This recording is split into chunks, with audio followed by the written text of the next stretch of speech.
जय हिंद दोस्तों। आप सभी का अपना यूट्यूब चैनल गौतम जी के जिस अकेडमी में स्वागत है।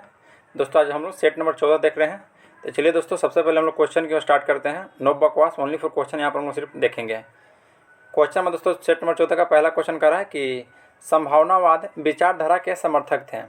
तो संभावनावाद विचारधारा के समर्थक वाइडल, डी ला ब्लास तथा एस बेब्रेवे थे। तो इसमें दोस्तों ऑप्शन सिर्फ एक ही आपका दिया है, तो वाइडल, डी ला ब्लास आपका राइट हो जाएगा। और एक और थे दोस्तों, इनका सहयोगी एस बेब्रेवे थे, याद रखिएगा। नेक्स्ट है कि मिल्की वे मंदाकिनी आकाशगंगा का आकार है। तो मंदाकिनी आकाशगंगा का आकार आपका सर्पाकार हो जाएगा। तो ऑप्शन नंबर ये है सर्पाकार, याद रखना है सर्पाकार के। गंगा मुखोई दोस्तों फर्स्ट, उसका आकार है दोस्तों दीर्घवृत्तीयकार, और सेक्सटाउंस ये जो है उसका आकार है अनियमितकार। नेक्स्ट है कि धरातल के नीचे जाने से तापमान में वृद्धि होती जाती है। तापमान में इस वृद्धि की औसत दर प्रत्येक कितने मीटर की गहराई पर 1 डिग्री सेल्सियस पर है। तो दोस्तों याद रखना है प्रत्येक 32 मीटर की गहराई पर, प्रत्येक 32 मीटर की गहराई पर। क्वेश्चन नंबर 4, क्वेश्चन 4 कह रहा है कि बुरहान की पहाड़ी किस देश में स्थित है। तो बुरहान की पहाड़ी कुवैत में स्थित है, याद रखना है। और यह दोस्तों विश्व की एक प्रमुख खनिज तेल जो कि पेट्रोलियम उत्पादक क्षेत्र है कुवैत। तो ऑप्शन नंबर सी आपका राइट हो जाएगा, कुवैत है। नेक्स्ट क्वेश्चन पर आते हैं, क्वेश्चन नंबर 5। चंबल की बिहार प्रदेश में किस प्रकार के अपर्दन का सर्वाधिक उदाहरण पाए जाते हैं। तो राइट हो जाएगा दोस्तों ऑप्शन बी, और नालिका अपर्दन, और नालिका अपर्दन। नेक्स्ट क्वेश्चन पर आते हैं, क्वेश्चन नंबर 6 बोलता है कि राष्ट्रीय जैविक खेती परियोजना को लागू किया गया था। तो राष्ट्रीय जैविक खेती को बढ़ावा देने के लिए दोस्तों 10वीं पंचवर्षीय योजना के तहत राष्ट्रीय जैविक खेती परियोजना को अक्टूबर 2004 से शुरू किया गया है। तो 10वीं पंचवर्षीय योजना हो जाएगा option number D. Question number 7 बोल रहा है कि जामनगर लोनी पाइपलाइन का उद्देश्य है। तो जामनगर लोनी पाइपलाइन का उद्देश्य था कि रसोई गैस परिवहन, ऑप्शन नंबर ए। ईगल नेस्ट वन्यजीव अभयारण्य कहाँ है, बताइएगा। ईगल नेस्ट वन्यजीव अभयारण्य कहाँ है, तो अरुणाचल प्रदेश में है, अरुणाचल प्रदेश में। नेक्स्ट है कि बिहार के किस जिला में सर्वाधिक गोखुर झील पाए जाते हैं। तो बिहार के दोस्तों सर्वाधिक किस जिला में गोखुर झील पाए जाते हैं। तो राइट आंसर हो जाएगा ऑप्शन नंबर सहरसा, जो कि ऑप्शन ए में दिया गया है, सहरसा, याद रखना है। यहाँ से दोस्तों आपका इंग्लिश चालू होता है। तो इंग्लिश के आप लोग पीडीएफ से बना सकते हैं, जो कि दोस्तों डिस्क्रिप्शन में हम टेलीग्राम का लिंक दे दिए हैं, वहाँ से आप टेलीग्राम में ज्वाइन हो जाइए और वहाँ पर आपका पीडीएफ मिल जाएगा। तो वहाँ पर डिस्कशन के साथ रहेगा आपका मैथ, रीजनिंग और इंग्लिश, इसलिए आप वहाँ से देख लीजिएगा। चलिए नेक्स्ट है दोस्तों कि ब्रेसिका कंप्रेस्ट्रिस वैज्ञानिक नाम है। तो ब्रेसिका कंप्रेस्ट्रिस दोस्तों वैज्ञानिक नाम है, या सरसों के वैज्ञानिक का याद रखना है, सरसों का। गेहूं के वैज्ञानिक का नाम आपसे पूछेगा दोस्तों, तो गेहूं के वैज्ञानिक का नाम हो जाएगा ट्रिटिकम एस्टिवम। ट्रिटिकम एस्टिवम यह आपका गेहूं के वैज्ञानिक का नाम है, याद रखना है। और नेक्स्ट है दोस्तों धान का। तो धान का दोस्तों आप लोग बताइएगा। तो देखिए धान को याद रखना है ओरिजा सैटिवा, ओरिजा सैटिवा धान का हो जाएगा। फिर यहाँ पर दोस्तों मटर है, तो मटर को याद रखना है पाइसम सैटिवम, पाइसम सैटिवम हो जाएगा आपका मटर का। नेक्स्ट है कि निम्न में से किसमें डीएनए नहीं पाया जाता है। तो डीएनए देखिए दोस्तों माइटोकॉन्ड्रिया, हरित लवक और केंद्रक में पाया जाता है, लेकिन आपका गोल्जी काय में नहीं पाया जाता है। तो नहीं, इसका ऑप्शन नंबर डी आपका राइट हो जाएगा। गोल्जी काय का खोज करता याद रखना है 1898 ईस्वी में कैमियो गोल्जी के द्वारा किया गया था। नेक्स्ट है कि रक्त का थक्का बनने के दौरान होने वाली प्रतिक्रिया के संदर्भ में कौन सा आपका सही है। तो रक्त का थक्का बनने के दौरान दोस्तों देखिए पहली प्रतिक्रिया दे रहा है कि thromboplastin plus prothrombin plus calcium plus plus बराबर थ्रोम्बिन हो जाता है, बिल्कुल सत्य है दोस्तों। फिर थ्रोम्बिन प्लस फाइब्रोब्रिजोन बराबर फिब्रिन होता है, ये भी सत्य है। और फिब्रिन प्लस रक्त रुधिराणु, यह रक्त का थक्का हो जाएगा। तो ऑप्शन डी हो जाएगा उपरोक्त सभी, उपरोक्त सभी। नेक्स्ट है क्वेश्चन नंबर 21 कि निम्न में से कौन सा कथन असत्य है। पहला कथन, जीका बुखार एडिज मच्छर के द्वारा होता है। जीका बुखार जो है दोस्तों यह एडिज मच्छर के द्वारा होता है, जो कि आपका बिल्कुल सत्य है। एथलीट फूड एकरेस स्केबिस, देखिए एथलीट जो फूड है यह टीनिया कैपिटिस नामक कवक से होता है, न कि दोस्तों एकरेस स्केबिस से नहीं, ध्यान रखना है। जो खाज रोग होता है दोस्तों वह एकरेस स्केबिस से होता है, तो इसलिए ऑप्शन बी हो जाएगा, जो कि आपका यह असत्य है। बाकी दमा दोस्तों एस्पेरजिलस फ्यूमिगेटस और गंजापन टीनिया कैपिटिस। नेक्स्ट है कि मकरों का अध्ययन को क्या कहा जाता है। तो मकरों का अध्ययन का दोस्तों ध्यान रखना है एरिनियोलॉजी, मकरों का अध्ययन को एरिनियोलॉजी कहलाता है। तो ऑप्शन नंबर ए आपका राइट हो जाएगा। ऑर्निथोलॉजी, ऑप्शन बी ऑर्निथोलॉजी पक्षियों के अध्ययन। ऑप्शन सी दोस्तों एंटोमोलॉजी, यह आपको कीट पतंगों के अध्ययन हो जाएगा। और एपिडेमियोलॉजी, ऑप्शन डी है एपिडेमियोलॉजी, यह महामारी और उनके उपचार से संबंधित का अध्ययन करने के लिए दोस्तों प्रयोग करते हैं। नेक्स्ट है कि शरीर के भीतर रक्त परिभ्रमण में लगभग कितना समय लगता है। तो शरीर के भीतर आपसे पूछ रहा है तो 23 सेकेंड, याद रखना है 23 second, option C. Question number 24, शरीर का सामान्य तापमान यदि 95 फ़ारेनहाइट से नीचे गिर जाए तो इस स्थिति को दोस्तों हम लोग क्या कहेंगे। तो देखिए मानव शरीर का दोस्तों अगर सामान्य ताप जो 95 डिग्री फ़ारेनहाइट है, अगर इससे नीचे गिर जाएगा तो हम लोग दोस्तों हाइपोथर्मिया कहेंगे, हाइपोथर्मिया। तो ऑप्शन देखिए हाइपोथर्मिया, ऑप्शन नंबर ए आपका राइट हो जाएगा, हाइपोथर्मिया। नेक्स्ट है कि मानव शरीर का सबसे व्यस्त अंग है। तो मानव शरीर का दोस्तों सबसे व्यस्त अंग आपका हृदय हो जाएगा। और सबसे कम दोस्तों पुनरुद्भवन क्षमता मानव में मस्तिष्क कोशिका में होता है, और सबसे अधिक पुनरुद्ध क्षमता कहेगा तो यकृत कोशिका में होता है, और सबसे बड़ी कोशिका दोस्तों हमारा न्यूरॉन कोशिका है। तो ऑप्शन आपका यहाँ बी आपका राइट हो जाएगा। क्वेश्चन नंबर 26, विटामिन B7 का रासायनिक नाम। तो देखिए दोस्तों विटामिन B7 के यहाँ आपसे रासायनिक नाम पूछा है तो बायोटिन याद रखना है, विटामिन B7 का है पायरिडॉक्सिन। पायरिडॉक्सिन दोस्तों विटामिन B6 का नाम है। और फिर आपका दोस्तों नियोसिन, तो नियासिन दोस्तों विटामिन B3 का नाम है, याद रखिएगा। नेक्स्ट क्वेश्चन पर बढ़ते हैं। 1931 में कराची अधिवेशन में मूल अधिकारों की मांग एक घोषणा पत्र के माध्यम से की गई थी। तो इस घोषणा पत्र का दोस्तों प्रारूप किसने तैयार किया था। तो इस घोषणा पत्र का दोस्तों प्रारूप जो तैयार किया गया था वह ध्यान रखिएगा आपको जवाहरलाल नेहरू के द्वारा, जवाहरलाल नेहरू के द्वारा। और जो 1931 का कराची अधिवेशन हुआ था उसकी अध्यक्षता ध्यान रखिएगा सरदार वल्लभ भाई पटेल के द्वारा किया गया था। नेक्स्ट है कि किसने कहा था कि संविधान की प्रस्तावना हमारे दीर्घकालीन सपनों का विचार है। हमारे दीर्घकालीन सपनों का विचार दोस्तों यह कहा गया था sir Alladi Krishnaswamy Iyer, sir Alladi Krishnaswamy Iyer, option number आपका B. Next question, question number दोस्तों आपका 29 बोलता है कि विधियों का समान संरक्षण यह दोस्तों किस देश के संविधान से ग्रहण किया गया है। तो देखिए विधियों के समझ समानता, विधियों के समझ समानता आपसे कहेगा तो दोस्तों यह ब्रिटिश मूल से हो जाएगा। और विधियों को समान संरक्षण कहेगा तो यह अमेरिका के संविधान से हो जाएगा। तो यहाँ दोस्तों समान कर रहा है तो अमेरिका। राज्य के नीति निर्देशक तत्व प्रस्तावना में उद्धृत यह किस भावना पर आधारित है, बताइएगा दोस्तों। तो देखिए यह सामाजिक, आर्थिक और राजनीतिक समानता, बंधुत्व की भावना और स्वतंत्रता की भावना। तो ऑप्शन डी हो जाएगा उपयुक्त सभी पर। क्वेश्चन नंबर आपका 31 बोलता है कि राष्ट्रपति चुनाव संबंधी सभी विवाद व उससे जुड़े अंतिम निर्णय किसका होता है। तो अंतिम निर्णय होता है दोस्तों ध्यान रखिएगा सुप्रीम कोर्ट, यानी कि दोस्तों उच्चतम न्यायालय। 31 का देखिए ऑप्शन ए, 31 का ऑप्शन नंबर ए में दिया गया है। नेक्स्ट है कि राज्य सूची में शामिल विषय हैं, बताइएगा। राज्य सूची में दोस्तों अभी वर्तमान में टोटल 61 शामिल विषय है इसमें। तो इसमें दोस्तों आपका कौन सा हो जाएगा। तो देखिए ऑप्शन जो सी है दोस्तों कारागार, यह आपका राज्य सूची का है, याद रखना है। नेक्स्ट बात है कि अनुच्छेद 19 निलंबन निम्न में से किस परिस्थिति में नहीं हो सकेगा। तो अनुच्छेद 19 दोस्तों निलंबन जो है से आपको देखिए सशस्त्र विद्रोह के कारण घोषित आपातकाल में आपका निलंबन नहीं होगा, याद रखना है। क्वेश्चन नंबर दोस्तों 34, क्वेश्चन 34 का है कि 2 अक्टूबर 1952 को देश के कितने विकास खंड में सामुदायिक विकास कार्यक्रम की शुरुआती कर पंचायत राज की पृष्ठभूमि तैयार किया गया था। तो दोस्तों 55 विकास खंड में, कितने, तो 55 विकास खंड में, याद रखना है। नेक्स्ट है कि निर्वाचन आयोग की व्यवस्था भारतीय संविधान के किस अनुच्छेद में किया गया है। तो निर्वाचन आयोग की व्यवस्था दोस्तों अनुच्छेद 324, ध्यान रखिएगा अनुच्छेद 324 में दोस्तों इसकी व्याख्या दिया गया है। नेक्स्ट पाते हैं क्वेश्चन नंबर 36 का है कि भारतीय संविधान के अनुच्छेद 368 में संविधान संशोधन के लिए औपचारिक प्रक्रिया के संबंध में गलत कथन है। तो दोस्तों देखिए ऑप्शन जो सी दिया गया है यह आपका कथन गलत है कि संविधान संशोधन के लिए संयुक्त बैठक भी बुलाई जा सकती है, जो कि दोस्तों कथन आपका गलत है। नेक्स्ट बातें हैं कि रेडियो सक्रिय तत्व के बीटा कण के उत्सर्जन से बनते हैं। तो दोस्तों समभारिक बनता है, समभारिक, याद रखना है समभारिक। क्वेश्चन नंबर 38 फॉस्फिन का ज्यामितीय आकार होता है। तो फॉस्फिन का जो ज्यामितीय आकार होता है वह याद रखना है आपको, यह पिरामिड होता है, पिरामिड। तो ऑप्शन बी हो जाएगा। और जो इसका बंधन कोण होता है 107.5 डिग्री होता है, याद रखना है। नेक्स्ट है कि परम शून्य ताप कहते हैं। तो परम शून्य ताप दोस्तों याद रखना किसको कहते हैं, तो -273 डिग्री सेल्सियस को, -273 डिग्री सेल्सियस को परम शून्य ताप के नाम से जाना जाता है। चलिए नेक्स्ट क्वेश्चन की ओर बढ़ते हैं। क्वेश्चन नंबर आपका 40 निम्न में से सर्वाधिक इलेक्ट्रॉनिक प्राप्ति वाला तत्व कौन सा है। तो देखिए हाइड्रोजन में सर्वाधिक इलेक्ट्रॉनिक प्राप्त वाला तत्व है और इलेक्ट्रॉनिक बनता वाला तत्व दोस्तों क्लोरीन है। तो आपको इलेक्ट्रॉनिक प्राप्त कर रहा है तो इसका हाइड्रोजन आपका राइट आंसर हो जाएगा। तो यहाँ दोस्तों इलेक्ट्रॉनिक प्राप्त वाला तत्व पूछ रहा है, तो ऑप्शन डी हो जाएगा दोस्तों, क्लोरीन ही पूछ रहा है, क्लोरीन ही सही है आपका।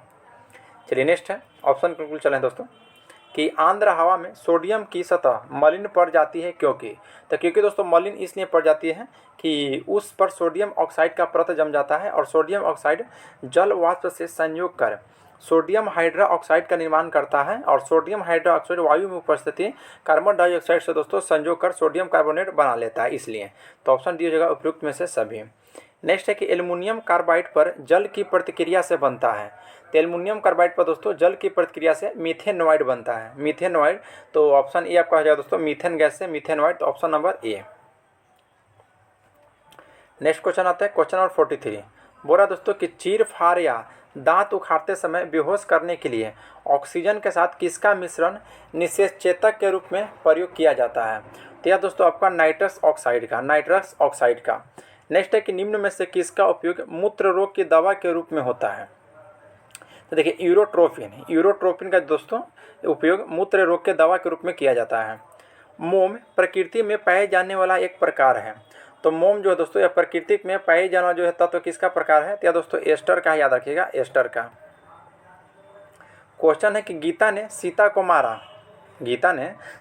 मारा, इस वाक्य में दोस्तों गीता का कौन सा कारक है, तो गीता ने दोस्तों सीता का मारा, इस वाक्य का जो गीता का कारक हो जाएगा आपका, वो ध्यान रखिएगा कर्ता कारक आपका राइट हो जाएगा, और ऑप्शन ए में दिया गया है कर्ता कारक।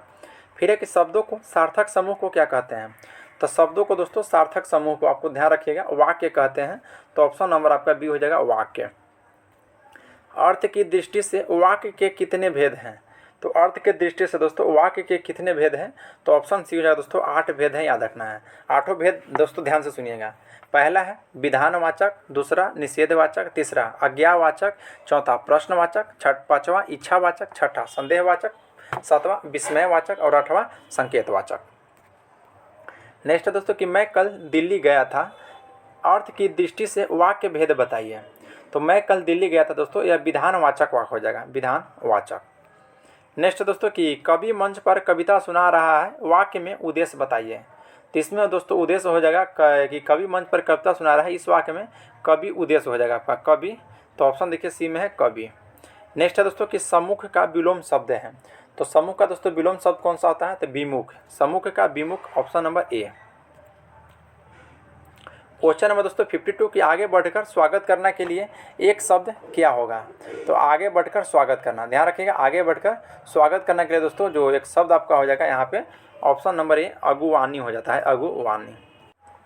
क्वेश्चन नंबर 53 निम्न में से शुद्ध वाक्य है, तो निम्न में से दोस्तों इसमें से शुद्ध वाक्य कौन सा है, तो देखिए जो ऑप्शन बी दिया गया है कि उनके प्राण पखेरु उड़ गए, उनके प्राण पखेरु उड़ गए दोस्तों, ये आपका वाक्य शुद्ध है। नेक्स्ट है कि सत्य कथन है, तो सत्य कथन दोस्तों कि एक पार्सेक बराबर होता है 3.08 गुने 10⁻16 मीटर बराबर दोस्तों 3.26 लाइट ईयर, तो 3.26 लाइट ईयर हो जाएगा option number A, sorry option B दोस्तों, option number B. Next question है क्वेश्चन नंबर 55 गाल्टन के सीटी के द्वारा दाब वैद्युत प्रभाव को विधि द्वारा क्वार्टर्ज के क्रिस्टल के कंपन से उत्पन्न करते हैं, तो किससे दोस्तों क्या उत्पन्न करते हैं, तो 55 का दोस्तों ऑप्शन सी हो जाएगा आपका प्रासर्व तरंग, याद रखिएगा। क्वेश्चन नंबर 56 कि निम्न में से सत्य पैमाना संबंध दोस्तों यह किससे संबंधित है, तो देखिए जो ऑप्शन ये दिया है कि R-0/80 बराबर केल्विन -273/100। नेक्स्ट है कि सर्वप्रथम किसने पता लगाया था कि श्वेत प्रकाश सभी रंगों के प्रकाश से मिलकर बना है, यह दोस्तों हमारे न्यूटन साहब के द्वारा मालूम किया गया था। क्वेश्चन नंबर 58 बोल रहा है कि किसी चालक का प्रतिरोध निर्भर करता है उसके दोस्तों चालक के ताप पर, चालक की लंबाई पर, चालक के पदार्थ की प्रकृति पर, तो ऑप्शन डी उपरोक्त सभी। क्वेश्चन 59 चुंबकशीलता का मात्रक होता है, तो चुंबकशीलता का मात्रक क्या होता है, तो हेनरी प्रति मीटर स्क्वायर, हेनरी प्रति metre square, option number C. कैथोड किरण के गुण के संदर्भ में असत्य कथन कौन सा है, कैथोड गुण के संबंध में बोल रहा है, इसको दोस्तों देखिए कैथोड किरण गैसों पर कोई प्रभाव नहीं डालता है, यह कथन दोस्तों आपका गलत है, क्योंकि दोस्तों यह किरणें गैसों को आयनीकृत कर देता है, इसलिए ऑप्शन आपका सी हो जाएगा कि यह गैसों पर कोई प्रभाव नहीं डालता है, यह आपका असत्य है। जीसस क्राइस्ट को माता मेडोना का चित्र किस चित्रकार ने बनाया था जो उसकी सर्वश्रेष्ठ कृति है, तो 61 का राइट आंसर हो जाएगा option number B Rafale. Question number आपका 62, अमेरिका के स्वतंत्रता संग्राम में किसके नेतृत्व में फ्रांसीसी सेना ने इंग्लैंड के विरुद्ध भाग लिया था? तो इंग्लैंड के विरुद्ध दोस्तों भाग लिया था लाफायते के नेतृत्व में, लाफायते के नेतृत्व में। तो ऑप्शन नंबर डी आपका राइट हो जाएगा। शूद्रक के द्वारा रचित मृच्छकटिकम वर्णन करता है। तो देखिए दोस्तों, सबसे पहले याद रखना है आपको कि मृच्छकटिकम यह किसकी रचना है? तो शूद्रक के। तो यह दोस्तों यह समाज का वर्णन करता है, तो वह गुप्तकालीन समाज का। तो ऑप्शन बी हो जाएगा गुप्तकालीन समाज का। पुष्पमित्र शुंग था।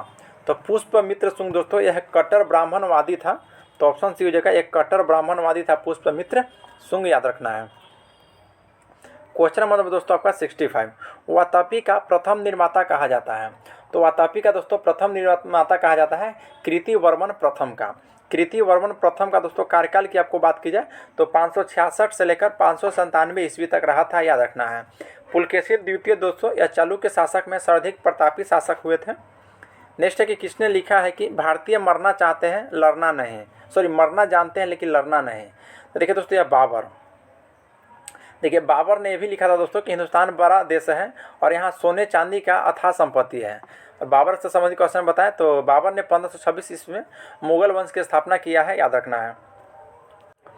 क्वेश्चन नंबर 67 कि तुगरिल खां बेग का विद्रोह हुआ था। तो तुगरिल खां बेग का दोस्तों जो विद्रोह हुआ था 1269 ईस्वी में, याद रखना है 1269 ईस्वी में। और यह कहाँ में हुआ था दोस्तों? तो आपका राइट आंसर हो जाएगा ऑप्शन नंबर सी, बंगाल में हुआ था। 1857 के विद्रोह के दौरान बैरकपुर के दोस्तों कमांडिंग ऑफिसर कौन थे? तो बैरकपुर से दोस्तों हेडसे थे, याद रखना है। और मेरठ से पूछेगा तो हैविड थे। नेक्स्ट है कि वर्ष 1905 में कांग्रेस का अधिवेशन कहाँ हुआ था जिसमें कांग्रेस ने स्वदेशी तथा बहिष्कार आंदोलन का अनुमोदन किया था? तो 1905 में दोस्तों आपका कलकत्ता में हुआ था। तो राइट आंसर हो जाएगा दोस्तों 69 का ऑप्शन नंबर 1905 का दोस्तों बनारस में हुआ था, ध्यान रखिएगा। 1905 का कांग्रेस अधिवेशन बनारस में हुआ था और इसी में दोस्तों स्वदेशी तथा बहिष्कार आंदोलन का अनुमोदन किया गया था। और बनारस अधिवेशन 1905 की अध्यक्षता दोस्तों गोपाल कृष्ण गोखले के द्वारा किया गया है, याद रखिएगा। नेक्स्ट पाते हैं क्वेश्चन नंबर 70। क्वेश्चन 70 बोला कि किस गवर्नर जनरल के कार्यकाल में मान क्रिक की अध्यक्षता में एक सिंचाई आयोग की नियुक्ति किया गया था? क्या दोस्तों लॉर्ड कर्जन के कार्यकाल में 1901 ईस्वी में, लॉर्ड कर्जन के कार्यकाल में 1901 ईस्वी में एक सिंचाई आयोग की नियुक्ति किया गया था। 19वें तीर्थकर मल्लीनाथ के दोस्तों जन्मभूमि है। तो 19वें तीर्थकर दोस्तों जो मल्लीनाथ थे इनके जन्मभूमि बिहार के मिथिला में है और मैथिलिया जैन श्रमणों की यह शाखा थे। तो ऑप्शन है दोस्तों ऑप्शन नंबर सी, मिथिला, याद रखना है मिथिला। और ये दोस्तों 19वें तीर्थकर थे। इनका प्रतीक चिन्ह पूछेगा तो कलश, याद रखना है कलश प्रतीक चिन्ह इनका था। नेक्स्ट पाते हैं कि सबसे पहले बिहार पहुंचने वाला यूरोपीय व्यापारी कौन था? तो सबसे पहले बिहार पहुंचने वाला यूरोपीय व्यापारी दोस्तों याद रखना है पुर्तगाली था। और पुर्तगाली का दोस्तों व्यापारी केंद्र बंगाल में के हुगली में हुआ करता था। तो ऑप्शन डी हो जाएगा दोस्तों 72 का ऑप्शन नंबर डी। चलिए दोस्तों, यहाँ से फिर आपका रीजनिंग स्टार्ट हो जाता है। तो नेक्स्ट क्वेश्चन पर हम लोग बढ़ जाते हैं। क्वेश्चन नंबर 27, बेतवा नदी निकलती है। बेतवा नदी दोस्तों इसलिए निकलती है, देखिए बेतवा नदी जो है यह विंध्यन पहाड़ी से निकलती है। तो विंध्यन पहाड़ी ऑप्शन नंबर सी दिया गया है, विंध्यन पहाड़ी से निकलता है। और ये दोस्तों यमुना नदी में अपना मुहाना बनाता है और उत्तर प्रदेश और मध्य प्रदेश के बीच बहने वाली नदी है।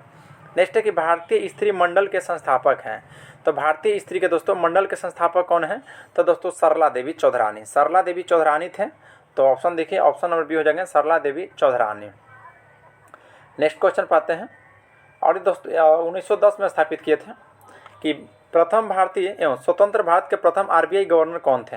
तो स्वतंत्र भारत और प्रथम भारतीय दोस्तों कह रहा है तो आपको सीडी देशमुख हो जाएंगे, ऑप्शन नंबर ए आपका राइट हो जाएगा। और आरबीआई का दोस्तों प्रथम गवर्नर पूछेगा तो सर ऑसबोर्न स्मिथ थे। क्वेश्चन नंबर आपका 80 बोला दोस्तों कि सेबी यानी कि भारतीय प्रतिभूति एवं विनिमय बोर्ड की स्थापना कब किया गया था? तो इसकी स्थापना दोस्तों 12 अप्रैल 1988 ईस्वी में किया गया था और सेबी के मुख्यालय दोस्तों मुंबई में है। तो ऑप्शन ए आपका राइट हो जाएगा 12 अप्रैल 1988 में। नेक्स्ट है कि रिजर्व बैंक के द्वारा निर्मित सभी नोटों पर हिंदी तथा अंग्रेजी को मिलाकर कुल कितने भाषाएं दोस्तों लिखा हुआ था? तो कुल दोस्तों 17 भाषा लिखा हुआ था। तो दोस्तों ऑप्शन नंबर आपका ए राइट हो जाएगा, कुल 17 भाषा, याद रखना है। कुल कितना? तो 17 भाषा दोस्तों हिंदी और अंग्रेजी मिलाकर कुल 17 भाषाओं में लिखा गया है। नेक्स्ट है दोस्तों कि क्वेश्चन कर रहा 82 कि अन्नपूर्णा योजना की शुरुआत किया गया था। तो दोस्तों यह 1 अप्रैल दोस्तों 2000 से इसकी शुरुआत हुआ था। नेक्स्ट है कि विद्यालय में राष्ट्रीय मध्याह्न कार्यक्रम की शुरुआत कब किया गया है? तो 15 अगस्त 1995 को, 15 अगस्त 1995 के। तो ऑप्शन नंबर ये राइट हो जाएगा कि विद्यालय में राष्ट्रीय मध्याह्न कार्यक्रम की शुरुआत 15 अगस्त 1995 को किया गया है, याद रखना है। देखिए दोस्तों, अगर आप लोग को वीडियो अच्छा लग रहा होगा तो लाइक जरूर कीजिएगा, क्योंकि दोस्तों हम आप लोग को पेड क्लास का टेस्ट आपको यहाँ पर फ्री में उपलब्ध करा रहे हैं, और साथ ही साथ दोस्तों इसका पीडीएफ भी आप लोग को प्रोवाइड करवा रहे हैं। तो पीडीएफ के लिए दोस्तों आप हमारा टेलीग्राम ज्वाइन हो सकते हैं, डिस्क्रिप्शन में टेलीग्राम का लिंक दिया हुआ है। चलिए दोस्तों, और इस पेड क्लास का दोस्तों फ्री में लाभ उठाने के लिए अपने दोस्तों के साथ शेयर कीजिए, ताकि आपका दोस्त भी इसका लाभ उठा सके। नेक्स्ट है दोस्तों कि विकास केंद्र उपागम पर विशेष बल 5वीं पंचवर्षीय योजना में दिया गया विफलता का दोस्तों कारण क्या था? तो विफलता का कारण था दोस्तों कि मौसमी की प्रतिकूलता तथा बांग्लादेशी शरणार्थियों का आगमन। तो ऑप्शन सी आपका राइट हो जाएगा। नेक्स्ट है कि किस पंचवर्षीय योजना में पहली बार गरीबी एवं बेरोजगारी पर ध्यान दिया गया था? तो देखिए दोस्तों, जो आपका 5वीं पंचवर्षीय योजना था, इसमें पहली बार गरीबी और बेरोजगारी पर दोस्तों ध्यान दिया गया था। तो 5वीं पंचवर्षीय योजना अपना ये राइट हो जाएगा। और दोस्तों याद रखना है कि इस पंचवर्षीय योजना में 20 सूत्रीय कार्यक्रम की भी शुरुआत 1975 में किया गया था, और 5वीं पंचवर्षीय योजना में दोस्तों गरीबी दूर करने और आत्मनिर्भरता पर जोर दिया गया। और 5वीं पंचवर्षीय योजना का कार्यकाल आपसे पूछेगा तो 1974 से 1978 याद रखना है। नेक्स्ट है दोस्तों कि भारत में आर्थिक आयोजन संबंधी प्रस्ताव विश्वेश्वरैया की पुस्तक प्लान इकोनॉमी फॉर इंडिया में आई थी। यह दोस्तों प्रस्ताव कब आया था? तो यह दोस्तों प्रस्ताव 1934 में, ध्यान रखना है, यह प्रस्ताव 1934 में आपका आया था दोस्तों। तो ऑप्शन नंबर ये आपका राइट हो जाएगा 1934 में। और यह पुस्तक में दोस्तों भारत के विकास के लिए 10 वर्षीय कार्यक्रम प्रस्तुत किया गया था, 10 वर्षीय कार्यक्रम प्रस्तुत किया गया था। यहाँ से आपको क्या याद रखना है कि दोस्तों प्लान इकोनॉमी फॉर इंडिया यह किसकी पुस्तक है? तो यह दोस्तों आपको एम विश्वेश्वरैया की है, याद रखना है, एम विश्वेश्वरैया के। तो देखिए दोस्तों, आज के लिए इतना ही, क्योंकि दोस्तों यहाँ से आप लोग का मैथ स्टार्ट होता है। तो मैथ आप लोग, अच्छा इसमें दोस्तों अभी करंट अफेयर बच रहा है आपका ना, तो करंट अफेयर दोस्तों हम इसको समाप्त कर देते हैं। 4 क्वेश्चन दोस्तों करंट अफेयर का दिया हुआ है, तो इसको हम लोग देख लेते हैं कि हाल ही में कल्याणी चालुक्य वंश का 900 साल पुराना कन्नड़ शिलालेख किस राज्य में पाया गया है? तो देखिए दोस्तों, अभी इसका राइट आंसर हो जाएगा आपका 96 का ऑप्शन नंबर ए, तेलंगाना में दोस्तों पाया गया था, इसलिए ऑप्शन ए हो जाएगा। नेक्स्ट करा कि 7 अक्टूबर 2023 को हमास ने इजराइल पर हमला किस ऑपरेशन के तहत दोस्तों किया था? तो देखिए, हमास ने ऑपरेशन दोस्तों अल अक्सा के तहत इजराइल पर हमला किया था, अल अक्सा। तो ऑप्शन दोस्तों ऑपरेशन अल अक्सा हो जाएगा option number B, option number B. देखिए, ऑपरेशन पोलो दोस्तों आप पढ़े होंगे, हैदराबाद से संबंधित है। नेक्स्ट है दोस्तों क्वेश्चन नंबर 98, बोला कि लोकसभा, राज्य विधानसभा और दिल्ली विधानसभा में महिलाओं के लिए 33% आरक्षण अनिवार्य करता है, यह कौन सा संविधान संशोधन के तहत दोस्तों? तो देखिए दोस्तों, 106वां संविधान संशोधन अधिनियम जो कि 2023 में आया था, 106वां संविधान संशोधन अधिनियम 2023 में आया था। और इसी के तहत दोस्तों लोकसभा और विधानसभा में महिलाओं के लिए 33% आरक्षण दिया गया था, और इसमें नारी वंदना अधिनियम के नाम से भी जाना जाता है, नारी वंदना अधिनियम, याद रखना है। क्वेश्चन नंबर दोस्तों 99, बोला है कि भारत के G20 प्रतीक चिन्ह के संदर्भ में निम्नलिखित कथन में कौन सा आपका कथन सही है? पहला कथन करा कि प्रतीक चिन्ह में 7 पोखरी वाला दोस्तों कमल था, बिल्कुल सही है। और प्रतीक चिन्ह के 7 पोखरियाँ 7 महाद्वीपों का प्रतिनिधित्व करता है, ये भी सही है। आदर्श वाक्य वसुधैव कुटुंब में एक पृथ्वी के एक परिवार एक भविष्य, ये भी सही है दोस्तों। तो ऑप्शन डी हो जाएगा, इनमें से आपका सभी सही है। देखिए दोस्तों, इस सेट का लास्ट क्वेश्चन है, और वीडियो अच्छा लगा तो लाइक जरूर कीजिएगा। और आज के दोस्तों हम लोग लास्ट क्वेश्चन सॉल्व नहीं रखते हैं, फिर मिलते हैं हम दोस्तों नेक्स्ट वीडियो में। पूरा निम्नलिखित में से कौन सा देश हाल ही में ब्रिक्स का सदस्य नहीं बना? तो ब्रिक्स का सदस्य दोस्तों अभी हाल ही में कौन नहीं बना था? क्यूबा याद रखना है, या ब्रिक्स का सदस्य आपका नहीं बना है। देखिए दोस्तों, इस समूह की स्थापना सितंबर 2006 में 4 देश ब्राज़ील, रूस, भारत और चीन के एक समूह के रूप में किया गया था ब्रिक्स का। और दक्षिण अफ्रीका को दोस्तों पूर्ण सदस्य के रूप में शामिल करने के बाद सितंबर 2010 में इसका नाम बदलकर ब्रिक्स कर दिया गया था। तो चलिए दोस्तों, आज के लिए इतना ही, मिलते हैं आपसे नेक्स्ट वीडियो में। जय हिंद दोस्तों।